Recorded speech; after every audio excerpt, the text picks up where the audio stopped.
back to Australia, and then I've just been back about a year now. And I've never been to Macomb, so it's lovely, thank you. You're great people. It's the most fun kind of community from what I've seen so far. And I've been to, which restaurants have I been to? The Pub and Sports Corner. They're special. Actually, they were fantastic. We had really good food. The sweet potato fries. So, seriously, I better not go on too much. So, because I'm speaking this afternoon, and most of you are staying this afternoon, I decided to give you something a bit different. And you're all in leadership roles or aspiring to leadership roles. So my first question is, and of course, if you're sitting next to the current boss that you've had, or a previous boss you've had, the answer is obvious. But who's the best boss you've ever had? Of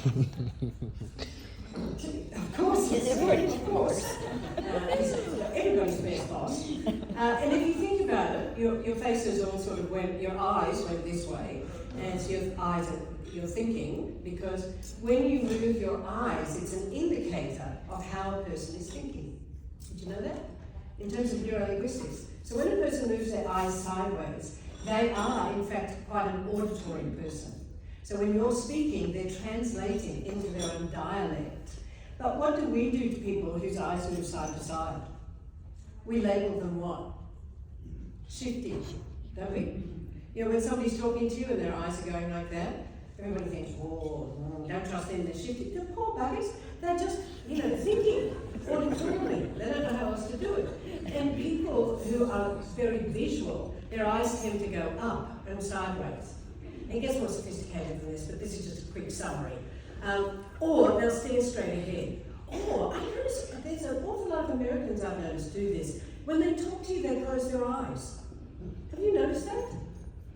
How does that make you feel when someone closes their eyes when they're talking to you? Speak. In all the leadership roles, this is a communication. It makes you feel a little odd, doesn't it? And a bit disconnected. Just know that if you're in a leadership role, I haven't noticed anybody doing it here, just saying. But if you notice others who do and you're coaching or leading them, invite them to explore why they're closing their eyes. Because if I was talking to you like this, you would feel a little odd. You would be wondering what I'm actually doing. And you got nothing to look at except my mouth moving. But when my eyes are open, you get feedback from my eyes. And if I'm a feeling person, by the way, school is geared for visual people. Kinesthetic people, and it's great you've got such a large sporting department, is that what you call it? Department, and a large ag department, because a lot of farmers, in fact, are people who are very feeling-wise, very kinesthetic. And the students who are kinesthetic and have to learn by doing and feeling, they really struggle in the school system. And a lot of this that I learned when I was getting my master's in neurolinguistics, because I studied, have any of you heard of neurolinguistic programming? Just a couple. So I studied with John Grinder, one of the co-founders, and his brother Michael I've studied with for 35 years, and Michael is probably the world's leading authority on non-verbal communication. And so this little piece, because we don't have much time, is to share with you what I have discovered over 35 years as the most valuable thing in terms of communication, particularly as a leader. Followed closely only by this. Now, who are you leading? It's not a trick question. Should be a pretty simple answer. The word starts with H. I'll help you. H, N, S. Who are you leading? Humans. And we get into sophisticated organizations and sophisticated structures like this, and we just sophisticate ourselves out of everything. And we forget we're dealing with humans. How much have humans changed in the last 5,000 years? No, not that much, really. Partly in fact, we're not scraping our knuckles on the ground because we're taller and our posture's better. Seriously, have humans changed that much? What matters to you? What made your boss the best boss? Was it that your boss was extraordinarily good at creating KPIs for you? And they were tough. They never praised you for doing anything, and that made you want to strive for more. No, and forgive me, I have a cold, it's not COVID, it's nothing dramatic, it's the lingering effects and it makes me cough. So, no boss ever inspired you that couldn't give a rat's ass about you. The best boss you've ever had is the boss that you know cared for you. The best teacher you ever had is a teacher that you know genuinely cared for you, isn't it? Yeah. Look, you guys are... It's called engagement, and the more you do it, I might be a bit challenging at some levels, but honestly I'm a nice person. It's just that I'm a mirror. And we often have no concept of how we come across to other people. We certainly don't know it non-verbally, because we're us. And we've been this way for a long time, and very often that level of self-awareness isn't something that you get an opportunity to dwell on. You're just too busy in life. And we forget that humans function on what? T. Heart. Well, you guys are good at hangman. Yes. And we talk about B2B and B2C and B to anything else. Yeah, they're important, kind of. But we just finished having a discussion about what really separates one bank from another. Insert business, insert life, insert any other word relating to humans, in where bank is. And what is it? It's a word that starts with R. Relationships. It's relationships. What's a relationship? We all say that, and we all know that, you're all thinking it, I can see it, because I watch your eyes. But what's a relationship? It's a heart-to-heart connection. So it's not about B2B, and it's not about B2C. They're the next levels down. It's really about heart-to-heart, isn't it? And Carl Buchner wrote, he's a great theologian, he wrote, people will forget what you say, people will forget what you do, but people will never forget how you made them feel. And I want to modify it, because you can't make anybody else feel anything. If you get really structural about this, we cannot make anybody else feel anything. The person has to choose to feel it, yes? However, as leaders, we create the environment in which people learn, exist, or feel or not, yes? So a leader's job in my mind is threefold. The first is to change people's behaviour. And there's a whole cover of people saying, you can't change people's behaviour, a leopard never, you can't teach, what is it? Leopard in their spots. What's that saying? Don't you say it? Yeah, thank you. A leopard never changes its spots. Or you can't teach an old dog new tricks. Yes, you can. People will change in a heartbeat if you tell them a story that touches their hearts. That's why storytelling is so important as a leader. That's where the inspiration, and by the way, I'm talking about leadership because you're all leaders, right? Substitute parenting for every word I'm saying about leaders. There is very little difference between parenting and leadership, because we are dealing with toddlers in grown-up bodies. Every person in this room, seriously, including me, toddler in a grown-up body. And this afternoon I'm going to talk more about that, so you can understand it better and you can learn how to actually inspire people to do things differently. But truly, people will change in a heartbeat. Did you ever read Stephen Covey's, I've talked about this for ages, well, somebody here must need it, 7 Habits of Highly Effective People, yes? Mm-hmm. So in that book he talks about getting on the train one night, and he's been at work and he's tired, and he gets on the train and he's sitting there, and this young man gets on at the next station, and the young man has 3 or 4 little children, toddlers, and they're all running around the train carriage going nuts. And Covey's annoyed and frustrated because he's had a long day and he's tired, and he just wants those children to stop. And he gets fed up about 3 stations on, and he turns to this young man who's obviously the father, who's kind of sitting like a zombie, and he says, excuse me, could you do something about your children? They're disturbing everybody else.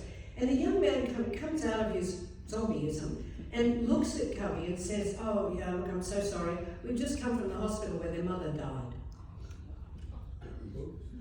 So how does his behaviour change? In a heartbeat. He's being compassionate with the children and playing with it. Tell people stories and touch their hearts. And that will work with your children as well. So, first part of the leader's job, change people's behaviour.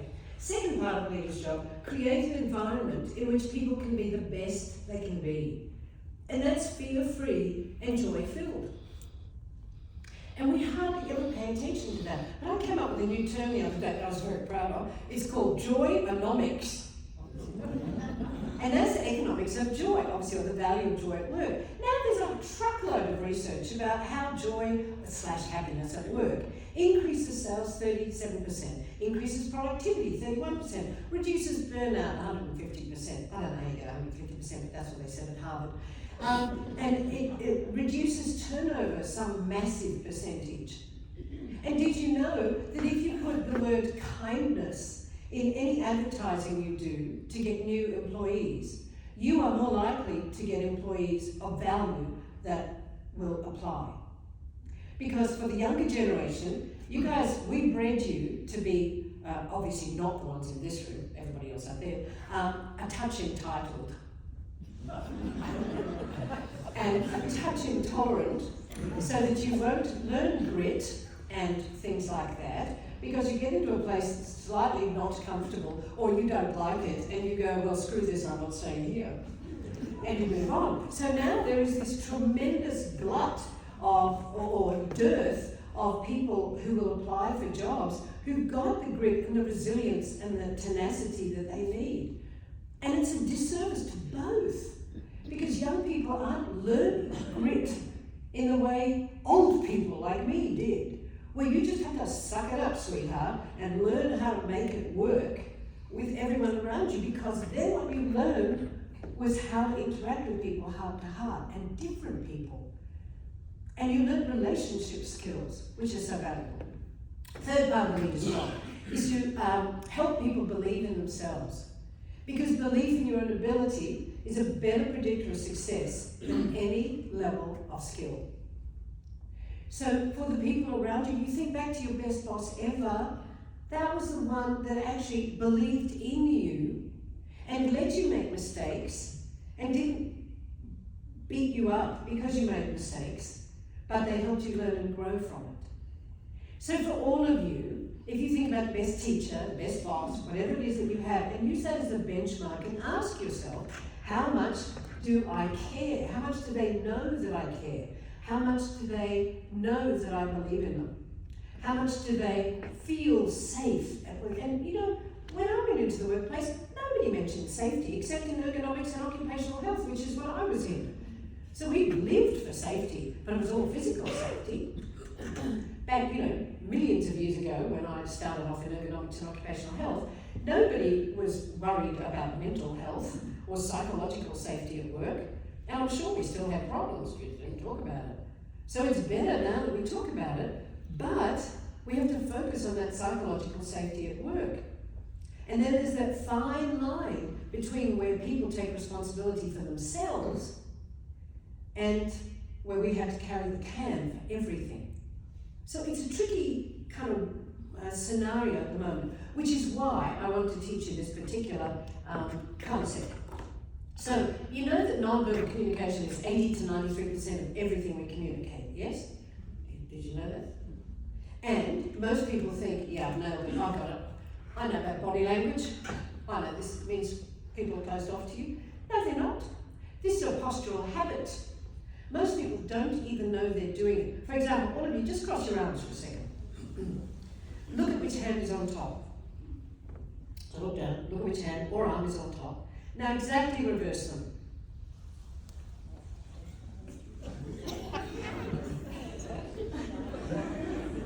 Yeah, stop. Some of you drive yourselves nuts, and some of you just give up and go like this. See, we as toddlers, we don't cross our arms. We never cross our arms until we've seen our parents do it so much that one day we go like this. And we don't think about which arm we're going to cross over the other. It doesn't even dawn on us. We just start doing it. And then we get into a habit. It's not people are closed off to you. This, seriously, often people are just cold and they're doing this.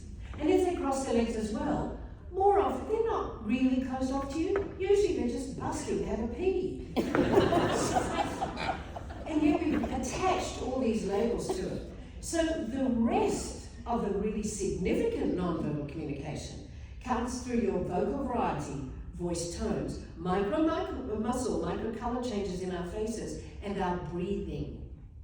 And the way I describe it is that we all walk around with invisible fish bowls on our heads. And in the fish bowls are sparkly bits. And my sparkly bits and your sparkly bits talk to each other all the time.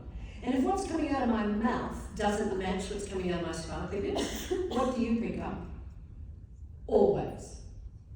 Say something. It's the sparkly bits, always. You cannot hide your sparkly bits. And so you remember this because remember, people do not remember words. They don't remember words. You guys are into presenting. So I'm very different from the average speaker because I spent 35 years studying with Michael Grinder, who teaches teachers how to teach better. And he does it non-verbally.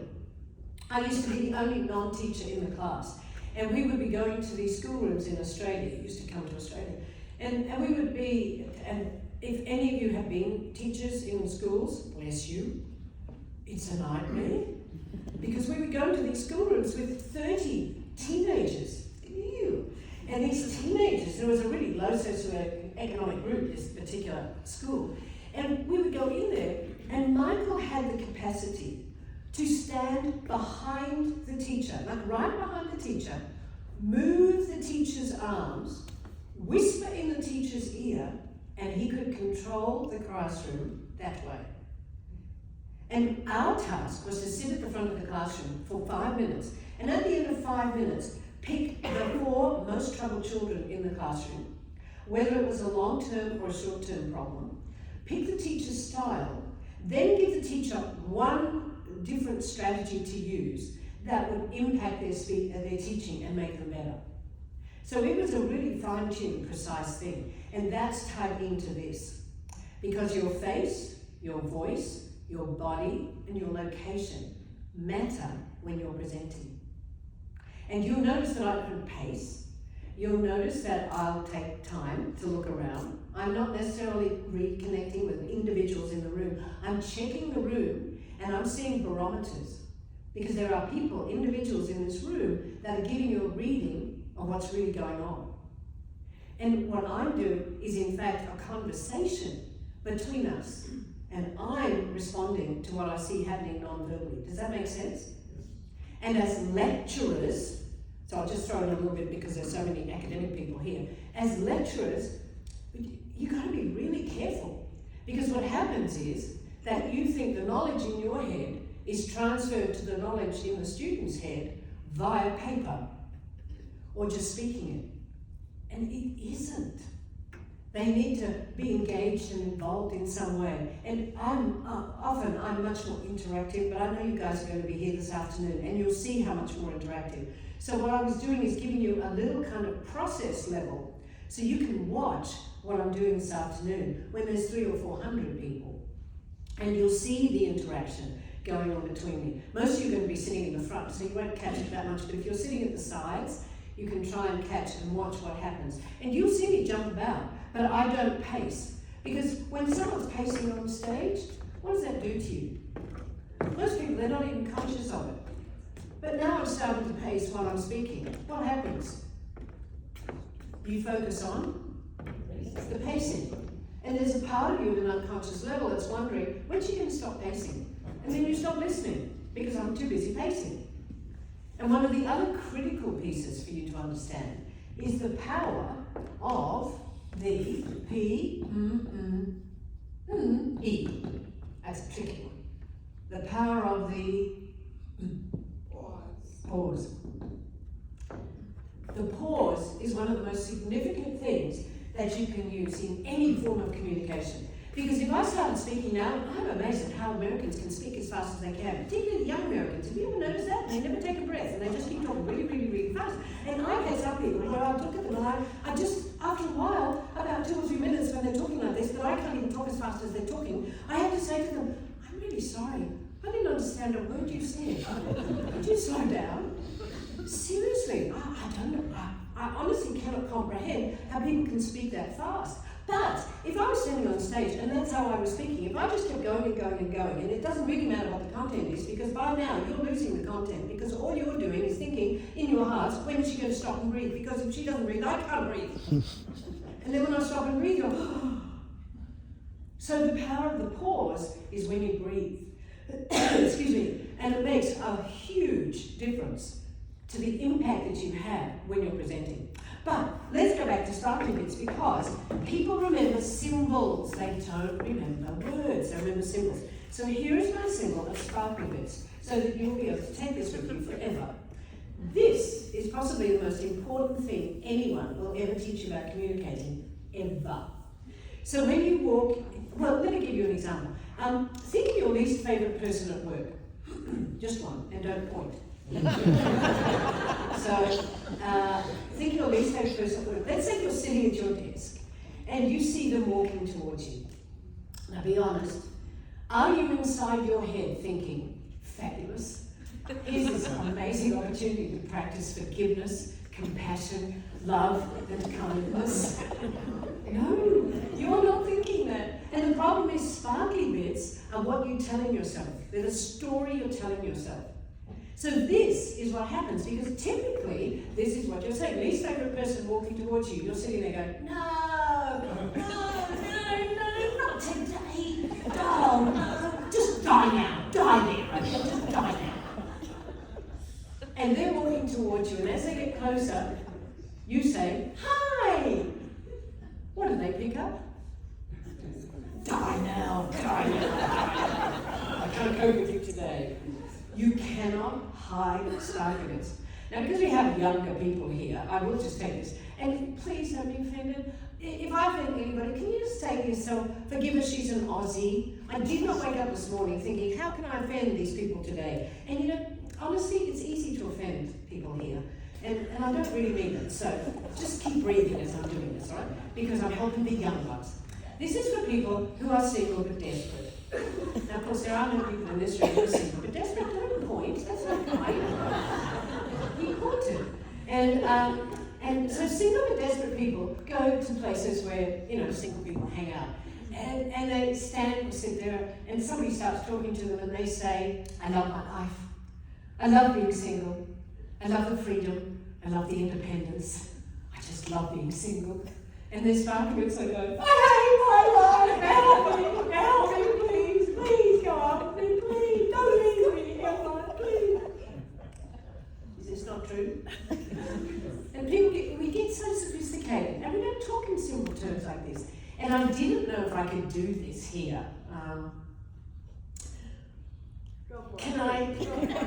Okay, this, like, I've already modified it for Australia, for Americans, right? I can say it differently in Australia. But look, this is how, sparkly bits are how men get to be sleazebags. And that is important when you're in a leadership role, because you've got to think about, you know, people who are going to cause problems. Well, this is how they cause problems. Because women don't get accused of being sleazebags. Mostly men get accused of being sleazebags, right? And I'll explain why. Because a man gets to be called a sleazebag when he's talking to a woman. And out of his mouth are coming the words, my, what an intelligent, attractive, charming woman you are. And his sparkly bits, keep reading everybody, his sparkly bits are going, ooh, great hooters. Are we all reading? Because it's true. If I do this in front of thousands of men, which I have done, you should see the colour drains out of their faces. And they go, oh, they know. Yes! I've not had that experience myself yet, but oh well, you know. But women don't get accused of being sleazebags, because when we're talking to men, we do not stand there going, oh, great crotch, mate. Oh, we don't do that. What we do, though, is look at your butt as you walk away. And you don't pick it up as much. And if I have huge bulk numbers of women, they're hysterically laughing at that because it's true. And there are sometimes, you know, there are just truths and things like this in life that we make really complicated. And if we just work with it, it helps. What you say to yourself inside your head about anything shines out your sparkly bits. So your mission, should you choose to accept it, is to go forth and do something that Mary Kay Ash, do you remember Mary Kay Cosmetics? So Mary Kay Ash used to, do any of you remember Mary Kay Cosmetics? Oh, cool. Are they still around? Yeah. Oh, she's a legend then, because she started approximately 5 billion years ago, and she used to teach all of her sales representatives. And she would say to them, imagine that people are walking around with buttons, remember the days of buttons, that say, make me feel special. Well, I changed it because you can't have buttons, it's not so politically correct. So now, imagine that everybody you meet is wearing a banner on their forehead that says, make me feel special. And you are now about to do an exercise that will demonstrate how willing you are to engage.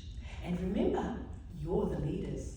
And the more reluctant you are to lose this position and be very mature and serious, that's what's going to be happening in your organisation.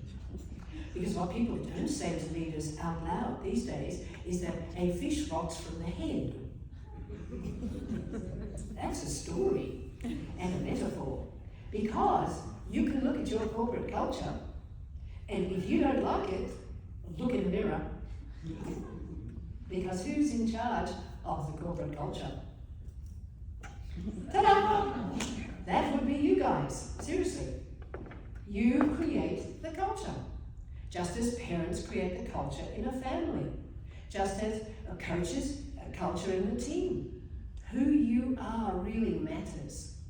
And so, how much you engage with this, you're going to demonstrate whether you're curmudgeon sort of a person or not. Because the people who are the ones you want on your team will turn enthusiastically for this exercise, thinking, whoa, this is fun. And the ones who would be a problem for you will be doing it and not happy. This is a small room. She'll see me if I'm not doing this. I'll have to do this. But it'll be screaming out of every sparkling bit that you have that you are not happy doing this. I'm doing it, but I'm going to suffer us. Okay? Now, you're dealing with another human. On the count of 3, you are going to be turning to the human on one side of you who has a heart, and then the human on the other side of you who also has a heart, and you are going to be using your finger as a pen, and touching their foreheads, because touch is really important for humans. And I know, there's a whole lot of problems with that, but human beings die without connection. We desperately need connection. And I'm not suggesting anybody do anything inappropriate, I'm just suggesting use your finger as a pen, and you are going to write the letters MMFS, which stands for what? What I just said about Mary Kay Ash. Make me feel special. So you're going to write that on your I'll give you a tip. We're going to talk about joy buddies this afternoon. Look, some of you are going, that's it, I'm done. I'm doing my maximum involvement now and I'm leaving. Not over here this afternoon. So, on the count of 3, you're going to turn to your new joy buddy. And you are going to be touching their forehead. Don't drive your finger into their head, just touch it. Write MMFS, and then you are going to tell them something that could potentially make them feel special. Now, having said that, I can read sparkly bits, and half of you go, what am I going to say? What am I going to say? I mean, I don't know how I'm going to say it. I don't even know them. I've never met them before. And you know what? Look them in the eye. Try not to be going sideways. Think of what you're going to say before you look at them. And then it's so easy to make someone else feel special. You have a beautiful smile. Wow, I like your hair. I mean, it doesn't have to be deep. I'm not suggesting that you say to them, I really appreciate the way that you wrote that dissertation on blah last week. You know, people don't care that much. They want to know that you see them and that you know they exist and that there is something special about them. I don't know one human being who is so evolved, I'm working on it myself, but I got there, that doesn't want to feel special somewhere, somehow, sometime. And I do not know a human being at all who doesn't want to be seen. So just remember, if you're turning to someone and you feel really uncomfortable doing it, that's your discomfort. And you are making a conscious choice, because I'm making it conscious for you, to either help someone else feel good about themselves who may not have had anybody do that to them for a very long time, or to actually make them feel bad, worse than they already do. It's your choice. So, you can turn with your spark that's going, awesome, this is going to be fun. I like making people feel better about themselves, because, remember, leader's job, help people believe in themselves, see them, care for them, and help them believe in themselves. So, count to 3, you're going to touch MMFS, and then say something to make them feel. Then you will turn and do it on the other side. And if you're sitting at the end of the table, you do not have the excuse of, I'm sitting at the end of the table. There is another person you can find at the other end of the table to do this. Ready? So on count of 3. Happy about The video of me. No, I'm just going to take a video. I got it. You ready? Yep, ready.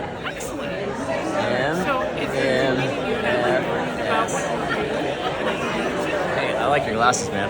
Thank you so much.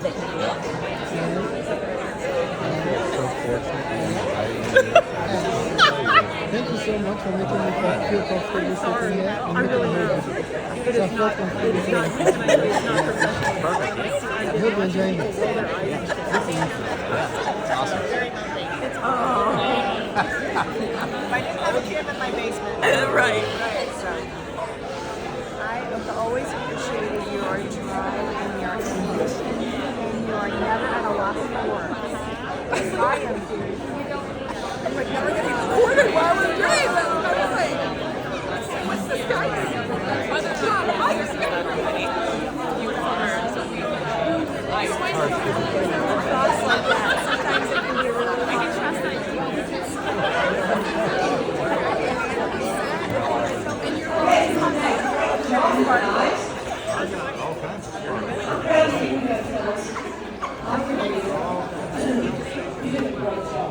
Awesome work, awesome. So your mission, should you choose to accept, and notice what happens when you do this in a room. Like normally I would start much earlier with it, but we're out of time. And having done that, you see how people start to connect. At a quantum field level, the more you engage and the more everybody else engages, the more energy you create in a room and the more people feel good. And that's what you want. You want to build an organization where people hate you and hate being there? Do you? And some of you go, oh. That means I don't have to engage. That's a plus. So stop it. Of course you don't. You'd be sick and dying so quickly. Humans don't understand how much this heart-to-heart connection matters. And the very last thing we'll do, because our time is up, is, and you know, I remember once I was studying with John Gottman, the guy who writes old books on relationships. He's got a relationship lab in somewhere on the West Coast.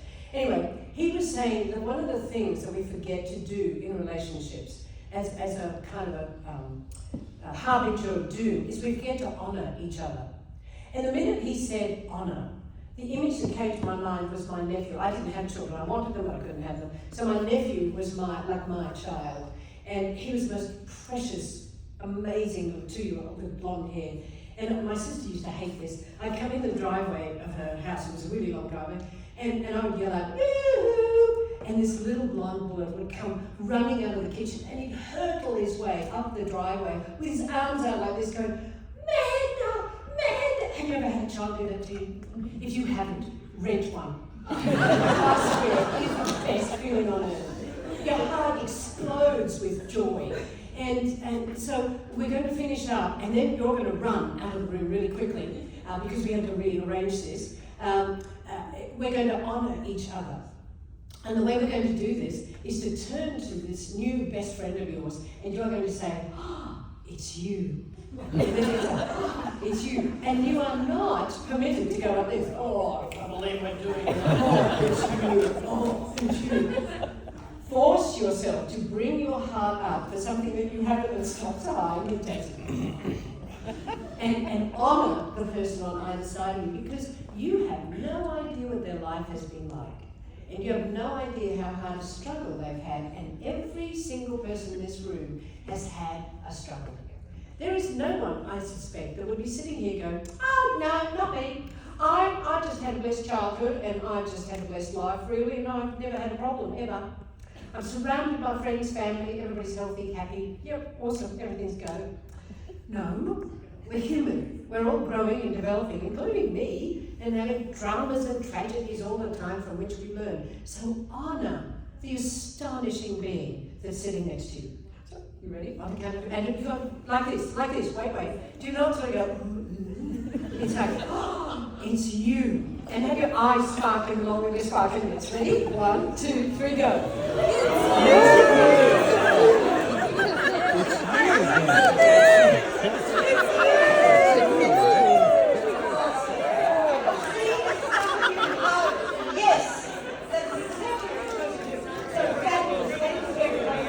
Exactly.